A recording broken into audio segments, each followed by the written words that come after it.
बच्चों, good morning. पिछली class में हम लोगों ने रासायनिक अभिक्रिया के लक्षण कंप्लीट कर लिए थे। ठीक है, आज हम लोग पढ़ेंगे रासायनिक अभिक्रियाओं के प्रकार। ठीक है, देखते हैं रासायनिक अभिक्रिया के कौन कौन से और कितने प्रकार होते हैं। ठीक है, रासायनिक अभिक्रियाओं के लक्षणों के बारे में जान लेने के बाद आइए हम विभिन्न प्रकार की रासायनिक क्रियाओं के बारे में जानें। ठीक है, रासायनिक अभिक्रिया के लक्षण हम लोगों ने पढ़ लिया है कि क्या क्या लक्षण होते हैं जिससे ये साबित होता है कि ये रासायनिक अभिक्रिया है। ठीक है, चलिए देखते हैं कि इसके प्रकार कौन कौन से हैं। ठीक है, पहला है संयोजन अभिक्रिया। ठीक है, देखते हैं संयोजन अभिक्रिया क्या है। क्रियाकलाप 7, आवश्यक सामग्री, मैग्नीशियम का टुकड़ा, चिमटी, गर्म करने का साधन। ठीक है, क्या क्या लेते हैं, मैग्नीशियम का टुकड़ा, चिमटी और गर्म करने का साधन। ठीक है, एक चिमटी की सहायता से मैग्नीशियम के टुकड़े को जलाइए। जलने के फलस्वरूप ऊष्मा तथा प्रकाश उत्पन्न होते हैं। ठीक है, क्या करते हैं, मैग्नीशियम का जो टुकड़ा रहता है उसको जलाते हैं। ठीक है, इसके बाद क्या करते हैं, जैसे ही जलता है मैग्नीशियम का टुकड़ा तो क्या होता है, ऊष्मा उत्पन्न होता है और प्रकाश उत्पन्न होता है। ठीक है, तथा सफ़ेद रंग का पदार्थ बनता है। ठीक है, क्या करते हैं, मैग्नीशियम के टुकड़े को जब जलाते हैं तो उसमें प्रकाश उत्पन्न होता है और साथ ही साथ क्या होता है, सफ़ेद रंग का पदार्थ बनता है। ठीक है, यह सफ़ेद रंग का पदार्थ क्या है? क्या इस आधार पर आप यह कह सकते हैं कि मैग्नीशियम तथा ऑक्सीजन के बीच कोई रासायनिक क्रिया हो रही है? ठीक है, जो सफ़ेद रंग का पदार्थ बनता है वो क्या होता है, मैग्नीशियम ऑक्साइड होता है। ठीक है, तो मैग्नीशियम और ऑक्सीजन के बीच क्या होता है, क्रिया होता है। ठीक है, इस क्रिया में मैग्नीशियम और ऑक्सीजन आपस में मिलकर एक नया सफ़ेद रंग का पदार्थ मैग्नीशियम ऑक्साइड बनाते हैं। ठीक है, जब मैग्नीशियम के टुकड़े को जलाते हैं तो क्या होता है, मैग्नीशियम और ऑक्सीजन मिलकर एक साथ मिलकर क्या करते हैं, सफ़ेद रंग का एक पदार्थ, एक उत्पाद बनता है जो क्या बनता है, मैग्नीशियम ऑक्साइड होता है। ठीक है, देखिए 2Mg + O2 मैग्नीशियम और ऑक्सीजन के सहयोग से क्या बना, मैग्नीशियम ऑक्साइड बना। ठीक है, 2MgO क्या है, ये मैग्नीशियम ऑक्साइड है। तो दो पदार्थों के मेल से क्या हुआ, एक नया उत्पाद बना। ठीक है, तो यही क्या है, संयोजन अभिक्रिया है। ठीक है, ऐसी रासायनिक अभिक्रियाएं जिसमें दो रासायनिक पदार्थ आपस में जुड़कर एक नया पदार्थ बनाते हैं संयोजन अभिक्रियाएं कहलाती हैं। देखिए यहाँ पे बोला भी गया है इसका परिभाषा कि ऐसी रासायनिक अभिक्रियाएं जिसमें दो रासायनिक पदार्थ, ठीक है, इस यहाँ पे देखिए मैग्नीशियम और ऑक्सीजन दो रासायनिक पदार्थ ही आपस में जुड़ के क्या बनाया, मैग्नीशियम ऑक्साइड बनाया। तो यही क्या है, संयोजन अभिक्रिया है। ठीक है, आ गया समझ में कि संयोजन अभिक्रिया क्या होता है, कि दो पदार्थ मिलकर आपस में एक नया पदार्थ बनाते हैं। ठीक है, वही क्या है, संयोजन अभिक्रिया है। ठीक है, आपने आयरन और सल्फर को मिलाकर आयरन सल्फाइड बनना पढ़ा है, यह भी संयोजन अभिक्रिया का उदाहरण है। ठीक है, आयरन और सल्फर को मिला के क्या बनता है, आयरन सल्फाइड बनता है। ठीक है, तो ये भी क्या है, संयोजन अभिक्रिया है। ठीक है, आयरन और सल्फर मिलकर क्या बनाते हैं, एक नया उत्पाद आयरन सल्फाइड बनाते हैं। ठीक है, अमोनिया NH3 का हाइड्रोक्लोरिक अम्ल HCl के साथ मिलकर अमोनियम क्लोराइड NH4Cl बनाना संयोजन अभिक्रिया का एक और उदाहरण है। ठीक है, देखिए जैसे कि मैग्नीशियम और ऑक्सीजन को मिलाकर क्या बना, मैग्नीशियम ऑक्साइड बना, सल्फर और आयरन को मिला के क्या बना, आयरन सल्फाइड बना। वैसे ही क्या है, अमोनिया और हाइड्रोक्लोरिक अम्ल मिलकर क्या बनते हैं, अमोनियम क्लोराइड बनते हैं। ठीक है, ये भी क्या है, एक संयोजन अभिक्रिया है। ठीक है, देखिए NH3 + HCl अमोनिया और हाइड्रोक्लोरिक अम्ल मिलकर क्या बना, अमोनियम क्लोराइड। ठीक है, ये क्या है, ये एक संयोजन अभिक्रिया है। ठीक है, कई रासायनिक पदार्थों का बड़े पैमाने पर निर्माण क्रमवार संयोजन क्रियाओं के फलस्वरूप किया जाता है। जैसे सल्फ्यूरिक अम्ल निर्माण के समय 3 संयोजन क्रियाएं क्रमवार की जाती है। पहले सल्फर को जलाने पर उसकी ऑक्सीजन से क्रिया होती है तथा सल्फर डाइऑक्साइड बनती है। देखिए ये सल्फ्यूरिक अम्ल है, इसमें क्या होते हैं, 3 बार क्रिया होती है। ठीक है, पहले सल्फर को जलाने पे क्या होता है, ऑक्सीजन से क्रिया करता है और सल्फर डाइऑक्साइड बनाता है। ठीक है, देखिए यहाँ पे सल्फर प्लस ऑक्सीजन, सल्फर क्या किया, ऑक्सीजन से सहयोग किया और क्या बना, सल्फर डाइऑक्साइड बना। ठीक है, इसके बाद देखिए सल्फर डाइऑक्साइड विशेष परिस्थितियों में ऑक्सीजन से सहयोग कर सल्फर ट्राइऑक्साइड बनाती है। ठीक है, पहले तो देखिए सल्फर और ऑक्सीजन मिलकर सल्फर डाइऑक्साइड बना। अब देखिए सल्फर डाइऑक्साइड क्या करता है, और ऑक्सीजन से सहयोग करता है, इसके बाद क्या बनाता है, सल्फर ट्राइऑक्साइड बनाता है। ठीक है, आ गया समझ में। आगे देखिए सल्फर ट्राइऑक्साइड जल के साथ संयोजित होकर सल्फ्यूरिक अम्ल बनाती है। ठीक है, देखिए ये सल्फ्यूरिक अम्ल निर्माण की प्रक्रिया है। ठीक है, देखिए सल्फर ट्राइऑक्साइड + H2O। ठीक है। तो ये मिलके क्या बना, सल्फ्यूरिक अम्ल बना है, ठीक है। ये भी क्या है, एक संयोजन अभिक्रिया है, ठीक है। आ गया समझ में कि संयोजन अभिक्रिया क्या होती है, कि दो रासायनिक पदार्थ आपस में जुड़ के एक नया उत्पाद बनाते हैं, यही क्या है, संयोजन अभिक्रिया है, ठीक है। ओके बच्चों, आगे देखते हैं दूसरा, देखिए अपघटन या वियोजन अभिक्रिया, ठीक है। दूसरा क्या है, अपघटन या वियोजन अभिक्रिया, ठीक। क्रियाकलाप 2 में हमने देखा कि खाने के सोडे के अपघटन से सोडियम कार्बोनेट, पानी तथा कार्बन डाइऑक्साइड बनती है, ठीक है। क्रियाकलाप 2 में हम लोगों ने शुरू में ही पढ़ लिया था कि सोडे के अपघटन से क्या बनता है, सोडियम कार्बोनेट और पानी तथा कार्बन डाइऑक्साइड बनता है, ठीक है। इस तरह की अभिक्रियाओं में एक अभिकारक टूटकर दो या अधिक पदार्थ उत्पाद बनाते हैं, ठीक है। देखिए जैसे सोडियम कार्बोनेट क्या हुआ, खाने के सोडे के अपघटन से क्या बना, सोडियम कार्बोनेट, पानी तथा कार्बन डाइऑक्साइड बनता है, ठीक है। तो खाने का सोडा किस में टूट गया, सोडियम कार्बोनेट में टूटा, पानी में टूटा और कार्बन डाइऑक्साइड में टूट गया। तो एक अभिकारक क्या हुआ, कई पदार्थों में टूट जाता है, ठीक है। यही क्या है, अपघटन अभिक्रिया कहलाती है, ठीक है। देखिए इस तरह की अभिक्रियाओं में एक अभिकारक टूटकर दो या अधिक पदार्थ बनाते हैं, ठीक है। ये क्या कहलाती है, अपघटन अभिक्रियाएं कहलाती है, ठीक है। जब अपघटन ताप के द्वारा होता है तो उसे तापीय अपघटन कहते हैं। जब अपघटन क्या होता है, ताप के द्वारा होता है, जब किसी पदार्थ को गर्म करते हैं, इसके बाद वो दूसरे पदार्थ में टूटता है, दो या दो से अधिक पदार्थ में टूटता है, तो वो क्या कहलाता है, तापीय अपघटन कहलाता है, ठीक है। जल का विद्युत अपघटन भी अपघटन का उदाहरण है, ठीक है। देखिए 2H2O, इसको जब हम गर्म करते हैं तो क्या होता है, हाइड्रोजन और ऑक्सीजन में यह टूट जाता है। एक अभिकारक क्या होता है, दो या दो से अधिक उत्पाद बनाते हैं, दो उत्पाद बनाते हैं, ठीक है। देखिए पानी को जब गर्म करते हैं तो हाइड्रोजन और ऑक्सीजन में वो अलग अलग हो जाता है, ठीक है। यही क्या है, अपघटन या वियोजन अभिक्रिया, ठीक है। चूने के पत्थर कैल्शियम कार्बोनेट को गर्म करने पर चूना और कार्बन डाइऑक्साइड में वियोजित होना या टूटना भी अपघटन अभिक्रिया का उदाहरण है, ठीक है। जो चूने का पत्थर होता है कैल्शियम कार्बोनेट, उसको जब हम लोग गर्म करते हैं तो क्या होता है, चूना और कार्बन डाइऑक्साइड में वो टूट जाता है, ठीक है, अलग अलग हो जाता है, किससे, चूने के पत्थर से, ठीक। तो ये भी क्या है, एक अपघटन अभिक्रिया है, ठीक है। एक अभिकारक क्या हुआ, दो उत्पाद बनाया ना, तो ये भी क्या है, एक अपघटन अभिक्रिया है, ठीक है। देखिए कैल्शियम कार्बोनेट CaCO3, ये क्या हुआ, कैल्शियम ऑक्साइड और कार्बन डाइऑक्साइड में टूट गया, ठीक है। दो अलग अलग उत्पाद बनाया ना, तो ये क्या है, अपघटन या वियोजन अभिक्रिया है, ठीक है। आ गया समझ में कि एक अभिकारक टूटकर क्या होता है, दो से अधिक पदार्थ या उत्पाद बनाता है, यही क्या होता है, अपघटन अभिक्रिया होता है, ठीक है। आगे देखिए तीसरा नंबर, विस्थापन अभिक्रिया, ठीक है। संयोजन और अपघटन हो गया। अब तीसरा नंबर देखते हैं, विस्थापन अभिक्रिया। विस्थापन अभिक्रिया क्या होता है, ये पढ़ेंगे, ठीक है। क्रियाकलाप 8, आवश्यक सामग्री देखते हैं। इसके लिए आवश्यक सामग्री क्या क्या लेते हैं, परखनली, माचिस, जिंक, तनु, हाइड्रोक्लोरिक अम्ल, ठीक है। एक परखनली में जिंक के कुछ टुकड़े लीजिए, ठीक है। एक परखनली लेते हैं, उसमें जिंक का कुछ टुकड़ा डाल देते हैं, ठीक है। अब इसमें थोड़ा तनु हाइड्रोक्लोरिक अम्ल डालिए। इसके बाद क्या करते हैं, उस जिंक के टुकड़े में हाइड्रोक्लोरिक अम्ल डाल देते हैं, ठीक। क्या कोई गैस निकल रही है, यह गैस कौन सी है, ठीक है। इसके बाद देखते हैं कि गैस निकल रही है कि नहीं, और उसको पहचानने की कोशिश करते हैं कि वो कौन सी गैस है, ठीक है।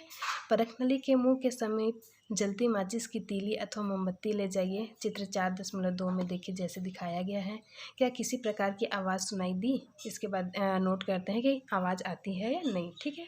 इस अभिक्रिया में जिंक ने हाइड्रोक्लोरिक अम्ल में उपस्थित हाइड्रोजन को विस्थापित कर उसका स्थान ले लिया है, जिसके फलस्वरूप जिंक क्लोराइड तथा हाइड्रोजन गैस बनती है। ऐसी अभिक्रियाएं विस्थापन अभिक्रियाएं कहलाती हैं, ठीक है। देखिएगा कि जब जिंक के टुकड़े जब डालते हैं परखनली में, इसके बाद क्या करते हैं, तनु हाइड्रोक्लोरिक अम्ल डालते हैं, ठीक है, तो गैस निकलती है, ठीक है। तो क्या करता है, अधिक अभिक्रियाशील गैस, जैसे कि आपको मैं बता देती हूँ कि इसमें क्या होता है, जो अधिक क्रियाशील जो तत्व होता है वो क्या करता है, कम क्रियाशील तत्व को रिमूव कर देता है और उसका स्थान ले लेता है, ठीक है। तो इसमें देखिए AU, AG, CU, H, Fe, Zn, ठीक है, जिंक और Na, ठीक है। इधर क्या हुआ, ये जैसे आगे आगे बढ़ते जाएगा वो अधिक क्रियाशील होते जाएगा, ये कम क्रियाशील, उससे ज़्यादा ये अधिक क्रियाशील, उससे ज़्यादा ये अधिक क्रियाशील, और सबसे ज़्यादा क्या होता है, Na क्रियाशील होता है, ठीक है। तो यहाँ पे देखिए बताया भी गया है कि जिंक और हाइड्रोक्लोरिक अम्ल को क्रिया कराते हैं, तो क्या होता है, जिंक क्या है, अधिक क्रियाशील है, ठीक है, किसकी अपेक्षा, हाइड्रोजन की अपेक्षा। तो क्या होता है, ये हाइड्रोजन को विस्थापित कर देता है, ठीक है, और क्या बनाता है, जिंक क्लोराइड और हाइड्रोजन बाहर निकल जाता है, ठीक है। आ गया समझ में कि विस्थापन अभिक्रिया क्या होता है, क्या होता है कि ये क्या होता है, अधिक क्रियाशील जो तत्व होता है वो कम क्रियाशील तत्व को विस्थापित कर देता है, ठीक है, यही क्या है, विस्थापन अभिक्रिया है, ठीक है। जैसे कि जिंक देखिए हाइड्रोजन को रिमूव कर देता है और उसका स्थान ले लेता है, तो जिंक क्लोराइड बन जाता है और हाइड्रोजन बाहर निकल जाता है, ठीक है। आगे समझ में कि विस्थापन अभिक्रिया क्या है। आगे देखते हैं चौथा नंबर, अवक्षेपण अभिक्रिया, ठीक है। अब देखते हैं कि अवक्षेपण अभिक्रिया क्या होता है। क्रियाकलाप 2 में हमने देखा कि खाने के सोडे के अपघटन से जो गैस बन रही है उसे यदि चूने के पानी में प्रवाहित किया जाता है तो चूने का पानी क्या हो जाता है, दूधिया हो जाता है, ठीक है। क्रियाकलाप 2 में हम लोगों ने पढ़ा था कि जो खाने का सोडा होता है उसके अपघटन से गैस बनती है और उसमें चूने का पानी डालने से क्या होता है, वो चूने का पानी दूधिया हो जाता है, ठीक है। इस अभिक्रिया में चूने का पानी, जिसे रासायनिक भाषा में कैल्शियम हाइड्रॉक्साइड कहा जाता है, कार्बन डाइऑक्साइड से अभिक्रिया कर कैल्शियम कार्बोनेट बनाता है, ठीक है। जो चूने का पानी है वो क्या करता है, कार्बन डाइऑक्साइड से क्रिया करता है और क्या बनाता है, कैल्शियम कार्बोनेट बनाता है, ठीक है, CaCO3 बनाता है, ठीक। ऐसी रासायनिक अभिक्रियाएं जिसमें बनने वाला नया पदार्थ अघुलनशील पदार्थ के रूप में प्राप्त होता है, ठीक है। इसमें क्या होता है, जो नया उत्पाद बनता है, जो नया अभिक्रिया के बाद जो नया पदार्थ बनता है वो क्या होता है, अघुलनशील होता है, ठीक है। यही क्या है, अवक्षेपण अभिक्रिया है, ठीक है। कि क्या होता है, इसमें कैल्शियम कार्बोनेट क्या होता है, कार्बन डाइऑक्साइड के साथ क्रिया कर कैल्शियम कार्बोनेट बनाता है, ठीक है, जो कि अघुलनशील होता है, ठीक। तो यही क्या है, अवक्षेपण अभिक्रिया है, ठीक है। इस प्रकार बने ठोस पदार्थ को अवक्षेप कहते हैं, ठीक है। जो क्रिया के बाद जो पदार्थ, जो उत्पाद हमें मिलता है जो ठोस रहता है उसे क्या बोलते हैं, अवक्षेप कहते हैं, ठीक है। देखिए calcium hydroxide plus carbon dioxide ये संयोग करके क्या बनाता है, कैल्शियम कार्बोनेट और पानी बनाता है, जो कि कैल्शियम कार्बोनेट क्या होता है, अघुलनशील होता है, ठीक है। ओके बच्चों, आ गया समझ में। आगे देखते हैं चूने का पानी कैसे तैयार करें, ठीक है। ये भी सीख लेते हैं कि चूने का पानी हम कैसे तैयार कर सकते हैं, ठीक है। आवश्यक सामग्री, 2 कांच की बोतलें, कीप, छन्ना पत्रक, अनबुझा चूना, ठीक है। एक कांच की बोतल को 2/3 पानी में भर लें। एक कांच का बोतल लेते हैं, उसमें क्या करते हैं, 2/3 पानी हम लोग भर लेते हैं, ठीक। अब इसमें 2 चम्मच अनबुझा चूना डालकर रख दें। इसमें क्या करते हैं, 2 चम्मच अनबुझा चूना डालकर उसमें रख देते हैं, ठीक। अगले दिन इस पानी को छान लें और दूसरी बोतल में भर लें। इसके बाद उसको रखने के बाद अगले दिन क्या करते हैं, पानी को छानते हैं, इसके बाद फिर दूसरा बोतल में इसको भर देते हैं, ठीक है। इस प्रकार पारदर्शी चूने का पानी तैयार हो जाता है। इसके बाद क्या होता है, चूने का पानी हमें प्राप्त हो जाता है, ठीक है। आगे समझ में कि चूने का पानी कैसे तैयार किया जाता है। चलिए आगे देखते हैं। 5वां नंबर देखिए, उदासीनीकरण अभिक्रिया, ठीक है। उदासीनीकरण अभिक्रिया क्या होता है ये देखेंगे हम लोग, ठीक। पहले तो एक शॉर्ट एंड स्वीट आंसर इसका परिभाषा मैं बता देती हूँ कि कैसे उदासीनीकरण अभिक्रिया होता है, ठीक है।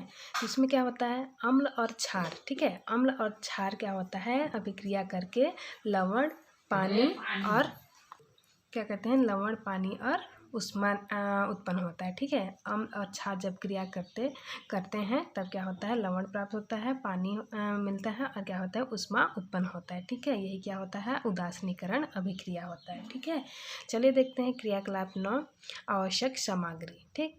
परख नली, सोडियम हाइड्रोक्साइड, हाइड्रोक्लोरिक अम्ल, फिनोल्फ्थालीन, ड्रॉपर, लाल तथा नीला लिटमस पेपर, ठीक है। एक परख नली में 20 बूंदें तनु सोडियम हाइड्रोक्साइड विलयन लेकर उसमें 1 या 2 बूंद फिनोल्फ्थालीन की डालें, ठीक है। एक परख नली में क्या करते हैं, 20 बूंदे क्या करते हैं, तनु सोडियम हाइड्रोक्साइड लेते हैं, ठीक है, और उसमें क्या करते हैं, 1 से 2 बूंद फिनोल्फ्थालीन की बूंद डालते हैं, ठीक है। विलयन में कौन सा रंग उत्पन्न हुआ, ठीक है। इसके बाद क्या होता है, विलयन के कलर चेंज हो जाता है, ठीक है। विलयन में एक कलर उत्पन्न हो जाता है, ठीक। विलयन के रंग परिवर्तन से आप जान सकते हैं कि विलयन अम्लीय है या क्षारीय है। ठीक है, इसके बाद फिर हम लोग चेक करते हैं कि अम्लीय वो विलयन क्या है, अम्लीय है या क्षारीय है, लिटमस पेपर के द्वारा। ठीक है, अब इस क्षारीय विलयन में ड्रॉपर द्वारा बूंद बूंद करके तनु हाइड्रोक्लोरिक अम्ल डालें और विलयन को हिलाते जाएं। ठीक है, इसके बाद क्या करते हैं, उसमें ड्रॉप ड्रॉप करके तनु हाइड्रोक्लोरिक अम्ल डालते हैं और हिलाते रहते हैं विलयन को। ठीक, एक स्थिति ऐसी आएगी जब विलयन का गुलाबी रंग समाप्त हो जाएगा। ठीक है, जब हम लोग तनु हाइड्रोक्लोरिक अम्ल उसमें डालेंगे और हिलाते जाएंगे तो ऐसी स्थिति आएगी लास्ट में कि जो गुलाबी रंग होता है वो क्या होता है, समाप्त हो जाता है। ठीक है, अब इस विलयन में क्रमशः लाल व नीला लिटमस डालकर देखें। इस प्रकार अम्ल व क्षार की आपसी क्रिया से लवण तथा पानी का बनना उदासीनीकरण अभिक्रिया कहलाता है। ठीक है, इसके बाद क्या करते हैं, जो गुलाबी कलर समाप्त हो जाता है इसके बाद चेक करते हैं लाल या लिटमस पेपर के द्वारा कि ये अम्लीय विलयन है या क्षारीय विलयन है। ठीक है, तो अम्ल और क्षार की क्रिया के द्वारा क्या होता है, लवण और पानी का बनना ही उदासीनीकरण अभिक्रिया कहलाता है। ठीक है, मैं बताई थी पहले ही कि जो क्या होता है, अम्ल और क्षार जब क्रिया करते हैं तो लवण, पानी और ऊष्मा उत्पन्न होता है। ठीक, यही क्या होता है, उदासीनीकरण अभिक्रिया होता है। ठीक है, देखिए NaOH ये क्या है, क्षार है। ठीक है, HCl ये क्या है, अम्ल है। तो ये दोनों जब संयोग करते हैं तो क्या बोलते हैं, NaCl ये क्या है, लवण है। ठीक है, और पानी H2O पानी बनता है और ऊष्मा उत्पन्न होता है। ठीक है, तो यही क्या है, उदासीनीकरण अभिक्रिया है। ठीक, यह क्रियाकलाप सावधानीपूर्वक करें, अन्यथा उदासीनीकरण स्थिति के पश्चात अम्ल की एक बूंद की अधिकता विलयन की प्रकृति को अम्लीय कर देती है। ठीक है, इसे हमें सावधानीपूर्वक करना चाहिए। ठीक है, ताकि जो अम्ल की जो बूंदें होती है और अधिक होने से और क्या करती है, उसकी प्रकृति और ज़्यादा अम्लीय हो जाती है। इसीलिए हमें ध्यान रखना चाहिए कि कितना बूंद डालना है और कितना नहीं। ठीक है, आगे समझ बच्चों कि उदासीनीकरण अभिक्रिया क्या होता है। चलिए आगे देखते हैं 6वां नंबर, ऑक्सीकरण और अपचयन अभिक्रिया। ठीक है, ऑक्सीकरण और अपचयन अभिक्रिया क्या होता है ये आज देखेंगे। ठीक है, तो इसमें क्या होता है, ऑक्सीकरण में कि हाइड्रोजन का संयोग होता है और हाइड्रोजन निकलता है। ठीक है, ये क्या है, ऑक्सीकरण अभिक्रिया है। ठीक है, और अपचयन अभिक्रिया क्या होता है, हाइड्रोजन का संयोग होता है और ऑक्सीजन रिमूव होता है। ये क्या है, अपचयन अभिक्रिया है। ठीक है, ये शॉर्ट एंड स्वीट आंसर। इसे एक लाइन में समझें तो इसका आंसर क्या होगा कि ऑक्सीजन का संयोग और हाइड्रोजन का निकलना ऑक्सीकरण अभिक्रिया है। ठीक है, और किसी पदार्थ के साथ हाइड्रोजन का जुड़ना और ऑक्सीजन का निकलना क्या होता है, अपचयन अभिक्रिया है। ठीक है, ओके बच्चों, चलिए आगे देखते हैं। क्रियाकलाप 6 में जब हमने मैग्नीशियम के तार को जलाया था तब मैग्नीशियम ऑक्साइड का निर्माण हुआ था। ठीक है, जब हम लोग स्टार्टिंग में जब चैप्टर स्टार्ट किए थे तो क्रियाकलाप 6 जिसमें मैग्नीशियम के तार को जलाने पर क्या हुआ, मैग्नीशियम ऑक्साइड का एक उत्पाद प्राप्त होता है। ठीक है, यह ऑक्सीकरण का भी उदाहरण है। किसी पदार्थ का ऑक्सीजन से संयोग ऑक्सीकरण कहलाता है। ठीक है, देखिए यहाँ किसी पदार्थ के साथ क्या होता है, ऑक्सीजन का संयोग होता है, ऑक्सीजन जुड़ता है तो क्या कहलाता है, ऑक्सीकरण अभिक्रिया कहलाता है। ठीक है, आप जानते हैं लोहे के ऑक्सीजन के साथ संयोजन से भी जंग लगता है, अतः लोहे में जंग लगना भी ऑक्सीकरण क्रिया का उदाहरण है। ठीक है, क्या होता है, लोहा जब बाहर पड़े रहता है उसमें ऑक्सीजन का जब संयोग होता है तो उसमें क्या होता है, लोहे में जंग लगने लगता है, तो ये भी क्या है, एक ऑक्सीकरण अभिक्रिया है। ठीक है, सल्फर को जलाने पर सल्फर डाइऑक्साइड प्राप्त होती है, यहाँ भी सल्फर का ऑक्सीकरण होता है। ठीक है, सल्फर को हम लोग जब जलाते हैं तो क्या होता है, सल्फर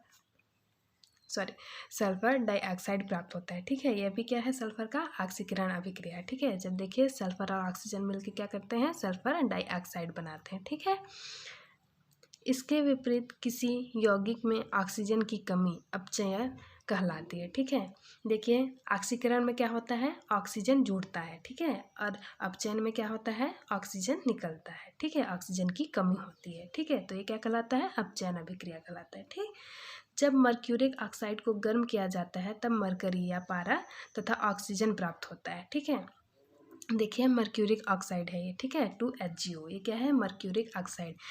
जब गर्म करते हैं तो मरकरी और ऑक्सीजन हमें प्राप्त होता है। ठीक है, तो ऑक्सीजन इसमें क्या हुआ, बाहर निकला ना, तो ये क्या है, अपचयन अभिक्रिया है। ठीक है, यहाँ मर्क्यूरिक ऑक्साइड का अपचयन हुआ क्योंकि इसमें ऑक्सीजन की कमी हुई। ठीक है। ऑक्सीकरण और अपचयन को क्रमशः हाइड्रोजन की कमी और हाइड्रोजन के योग से भी परिभाषित किया जा सकता है। ठीक है, जैसे कि मैंने पहले ही बताया था कि ऑक्सीकरण में क्या होता है, हाइड्रोजन का क्या होता है, कमी होता है, और अपचयन में क्या होता है, हाइड्रोजन का योग होता है। ठीक है, तो वही चीज़ यहाँ बोला गया है कि हाइड्रोजन की कमी और हाइड्रोजन की योग से भी परिभाषित किया जा सकता है किसको, ऑक्सीकरण और अपचयन को। ठीक है, जब अमोनिया को रक्त तप्त कांच की नली में प्रवाहित किया जाता है तब वह अपघटित होकर नाइट्रोजन तथा हाइड्रोजन बनाते हैं। ठीक है, अमोनिया NH3 होता है, जो उसको जब बहुत तेज गर्म, बहुत ज़्यादा गर्म किया जाता है तप्त होने तक, तो क्या होता है, नाइट्रोजन और हाइड्रोजन में वो टूट जाता है। ठीक है, अपघटित हो जाता है। ठीक, तो ये भी क्या है, ये एक अपचयन अभिक्रिया है। ठीक है बच्चों, इस अभिक्रिया में अमोनिया से हाइड्रोजन अलग हो गई है। ठीक है, अमोनिया जो है इसमें हाइड्रोजन क्या हो गया, अलग हो गया। ठीक है, अतः यहाँ अमोनिया का ऑक्सीकरण हुआ है। ठीक है, तो इससे क्या साबित होता है कि इसमें अमोनिया का ऑक्सीकरण हुआ है। ठीक है, आइए अब हाइड्रोजन तथा क्लोरीन द्वारा हाइड्रोक्लोरिक अम्ल के बनने पर विचार करें। देखिए, हाइड्रोजन और क्लोरीन ये संयोग करके क्या बनाते हैं, हाइड्रोजन क्लोराइड बनाते हैं। ठीक है, इस अभिक्रिया में क्लोरीन से हाइड्रोजन का योग हुआ है। ठीक है, क्लोरीन से क्या हुआ, हाइड्रोजन जुड़ गया है। ठीक है, तो यहाँ क्लोरीन का अपचयन हुआ है। ठीक है, यहाँ क्या हुआ है, क्लोरीन का अपचयन हो गया है। क्लोरीन में अपचयन में क्या होता है, हाइड्रोजन का योग होता है। ठीक है, तो क्या हुआ, क्लोरीन में हाइड्रोजन जुड़ गया है, तो यह क्या हुआ, हाइड्रोजन क्लोराइड का उत्पाद हमें प्राप्त मिलता है। तो ये क्या हुआ, एक अपचयन अभिक्रिया हुआ। ठीक है बच्चों, आ गया समझ में कि ऑक्सीकरण और अपचयन क्या होता है। ऑक्सीकरण में क्या होता है, ऑक्सीजन का योग होता है, और अपचयन में क्या होता है, हाइड्रोजन का योग होता है। ठीक है, और ऑक्सीकरण में क्या होता है, हाइड्रोजन रिमूव होता है, और अपचयन में ऑक्सीजन का रिमूव होता है। ठीक है, चलिए आगे देखते हैं। जैव रासायनिक क्रियाएं।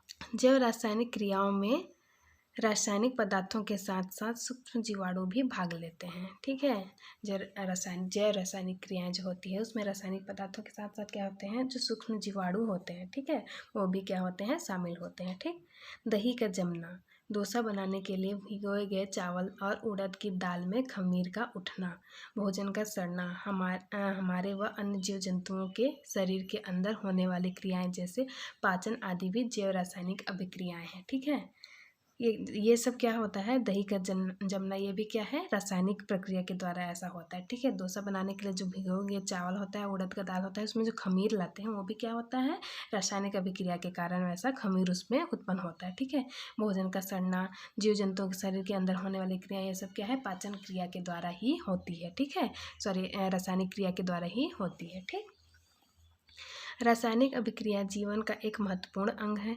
हमारे और दूसरे जीव जंतुओं के शरीरों तथा पेड़ पौधे में लगातार बहुत सी रासायनिक अभिक्रियाएं होती रहती है। ठीक है, रासायनिक अभिक्रिया क्या है, जीवन के लिए बहुत महत्वपूर्ण है। हमारे चारों ओर जो कुछ भी क्रियाएं होती है वो सब क्या होती है, रासायनिक अभिक्रिया के द्वारा ही होती है। ठीक है, कारखानों में भी बहुत सी रासायनिक अभिक्रिया के द्वारा हमारे दैनिक जीवन के लिए आवश्यक वस्तुएं जैसे दवाइयाँ, खाद, कीटनाशक, पेंट, पॉलिश, सीमेंट, साबुन, सौंदर्य प्रसाधन आदि बनाए जाते हैं। ठीक है, ये सब क्या है, रासायनिक क्रिया के द्वारा ही बनता है। ठीक है, रासायनिक क्रिया जब होती है तब ये सब पदार्थ हमें प्राप्त होता है। ठीक है, ओके बच्चों, आज का चैप्टर यहीं ख़त्म होता है। ठीक है, इसका क्वेश्चन आंसर मैं व्हाट्सएप में सेंड करूँगी। ठीक है, आज का होमवर्क देखिए, सही उत्तर का चयन कीजिए। ठीक है, ये आप लोग का होमवर्क है। रासायनिक अभिक्रिया का प्रकार लिखिए, ये आप लोग का होमवर्क है। ये दोनों आप लोग होमवर्क करके रखिएगा। ठीक है, ओके बच्चों, आज की क्लास यहीं ख़त्म करते हैं, बाकी की क्लास नेक्स्ट डे करेंगे। ठीक है।